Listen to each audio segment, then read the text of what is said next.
पक्षपात का, ऊंच नीच का आरोप लगाते हैं, वो हिंदू धर्म से अनजान है।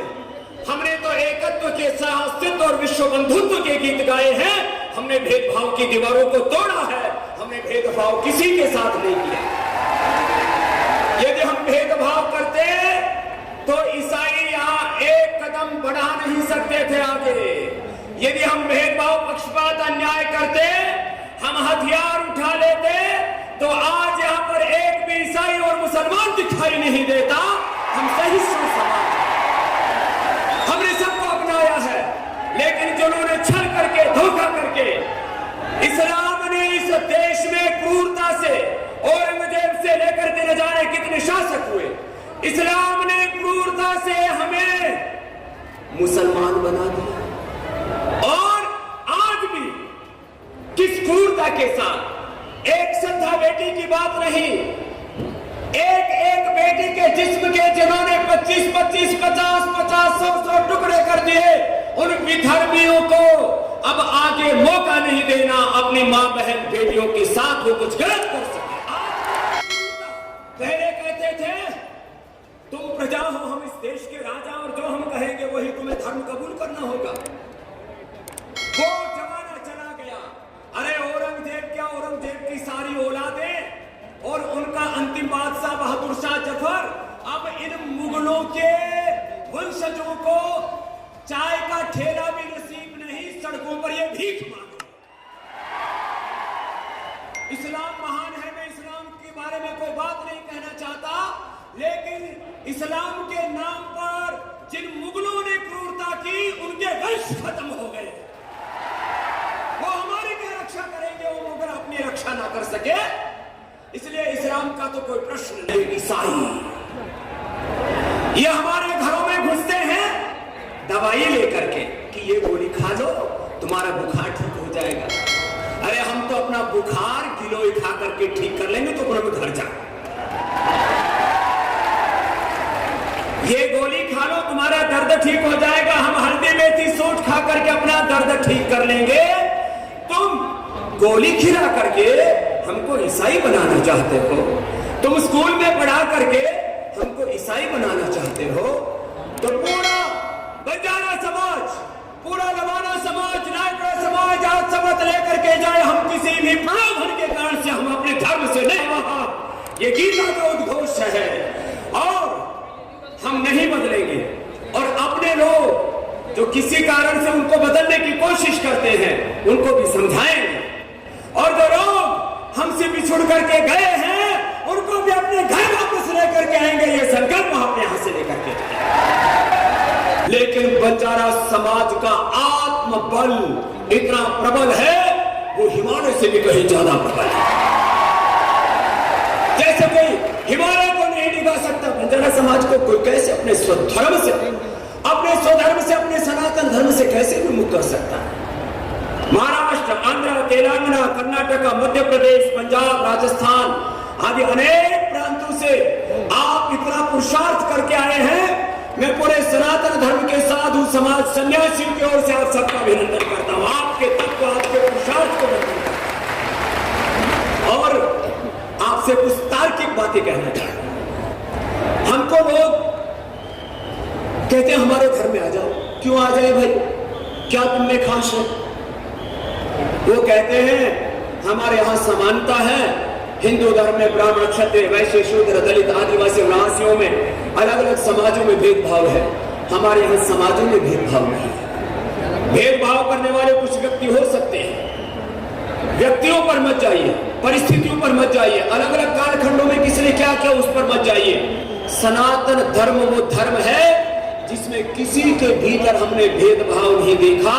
सनातन धर्म में हमने तो सबके भीतर एक परमात्मा का दर्शन किया है। ये सनातन धर्म। तो कोई आपसे कहे कि यहां पर ब्राह्मण श्रेष्ठ है, क्षत्रिय, वैश्य, और आपस में कोई भेदभाव की दीवारें खींचते हैं शूद्र, दलित, आदिवासी, वनवासियों के नाम पर, तो मैं वेद के गिरिजा बोल रहा हूं। ब्राह्मणों से मुखमासित बाहुराजन्यः कृतः उरुपदस्य यद वैश्यः पद्भ्याम शूद्रो अजायत कह करके जो कहते हैं कि कोई भेदभाव है, ऐसा नहीं। जो अज्ञान को दूर करे वो ब्राह्मण, ये जाति से अब हो सकता है कोई अलग अलग अपने अपनी व्याख्याएं करता हो, लेकिन मैं तार्किक, वैज्ञानिक, सार्वभौम और धर्म संगत, न्याय संगत शास्त्र के अनुरूप एकम सद्विप्रा बहुधा वदन्ति एकत्वम अनुपश्यता सहनावत एकत्व सह अस्तित्व और विश्व बंधुत्व का जो उद्घोषक है हमारा सनातन धर्म, उसके अनुरूप इस वेद की ऋचा को आपके बीच में कह रहा है। जो अज्ञान को दूर करे वो ब्राह्मण किसी भी कुलवंश जाति में पैदा होकर के मनुस्मृति के संदर्भ है उसके लिए, श्लोक है उसके लिए।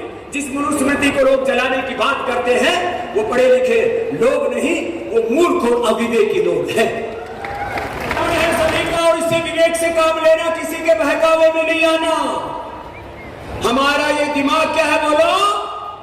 ब्राह्मण क्या है बोलो? आज आए हो और धर्म कुंभ में आकर के धर्म को धारण न करके जाओ। जो धारण किया जाए वही तो धर्म है, और जिससे बचाया जाए वो अधर्म है। तो क्या बोला? ये सबका दिमाग क्या है बोलो? जोर से बोलो। और ये भुजाएं क्या है? क्षत्रिय हैं। भुजाएं क्या है बोलो? और इसके नीचे इधर क्या है? वैश्य है। नीचे क्या है बोलो? अरे पूरे शरीर में खून कहां से पहुंचता है, पूरे शरीर की में शक्ति कहां से पहुंचती है? यही से पहुंचती है। और इस पूरे शरीर को जो जला रहा है उसको यदि कोई शूद्र बोले तो शूद्र सारे समाज का आधार है, उसकी नींव है, उसकी ताकत है, उसकी ऊर्जा है, उसके बल पर सारा देश खड़ा। अच्छा, मैं आया तब जगत गुरु जी के मैंने चरणों को प्रणाम किया कि माथे में माथा मारा? सनातन धर्म शूद्र को प्रणाम करता है। यदि कोई ऐसे भी व्याख्या करे करने दो। आप तर्क के आधार पर किसी से पराजित नहीं होना। हमने कोई भेदभाव की दीवारें नहीं खींची, हमने किसी के साथ अन्याय पक्षपात नहीं किया। और यदि किसी काल में किसी व्यक्ति ने, किसी वर्ग विशेष के किसी इंसान ने कोई भूल की हो तो भाई उसको सनातन धर्म की भूल मत कहो, वो व्यक्ति की भूल हो। तो ये तो मैंने भेदभाव के, पक्षपात के जो हम पर आरोप लगाते हैं, कुछ शास्त्रों पर आरोप लगाते हैं कि हमारे अच्छा इस्लाम में और ईसाईयत में आप ढूंढने जाएंगे तो इतने पाप भरे पड़े हैं। सबसे पहली बात, इस्लाम के हलाला से लेकर के और ईसाइयों ने पूरी दुनिया में चर्च के माध्यम से क्रूरताएं करके करीब 150 देशों पर जो शासन स्थापित करके पूरी दुनिया को लूटा, उसकी यदि मैं चर्चा करूंगा तो अभी हेडलाइन चलनी शुरू हो जाएंगी। बाबा जी ने ईसाइयों पर, इस्लाम पर ये आरोप लगाए। अरे हमने आरोप नहीं लगाए, इनके कर्म ही ऐसे हैं। इतिहास कितने पाप ईसाइयों ने किए, कितने लाखों लोगों को ने, करोड़ों लोगों को क्रूरतापूर्वक इन्होंने हत्याएं की हैं और उसके बाद अपने ईसाईयत का साम्राज्य फैलाया है। इनके हाथ खून से सने हुए ईसाई। देखो, जो हिंदू समाज में जो सबल लोग हैं वो भेदभाव तो लगभग छूट गया है। कुछ लोगों ने न जाने कहां से गलतफहमियां प्रारंभ की थी, आपस में भेदभाव की दीवारें खींची थी। अब 99% तो सभी प्रकार की भेदभाव की दीवारें ढह चुकी हैं। अब वक्त है हम जब भी अपना कोई हिंदू भाई संकट में हो, कोई अपना गांव का एक आदमी गरीब हो जाए तो गांव के सब लोग उसकी मदद में हाथ बढ़ाएं, ये संकल्प यहां से लें। इस गांव में भी कुछ समर्थ लोग जो अनपढ़ है उनको पढ़ाएं, लोगों को अवसर दिलाएं आगे बढ़ने के लिए। हमारे देश में भी बहुत से अवसर हैं और इस देश में इन विदेशी कंपनियों की आर्थिक लूट, शिक्षा और चिकित्सा के नाम पर इस देश के अंदर जो एक तबाही और बर्बादी का काम चल रहा है, आर्थिक तबाही और लूट, शिक्षा और चिकित्सा के नाम पर तबाही, लूट और सांस्कृतिक और वैचारिक एक पूरा षड्यंत्र इस देश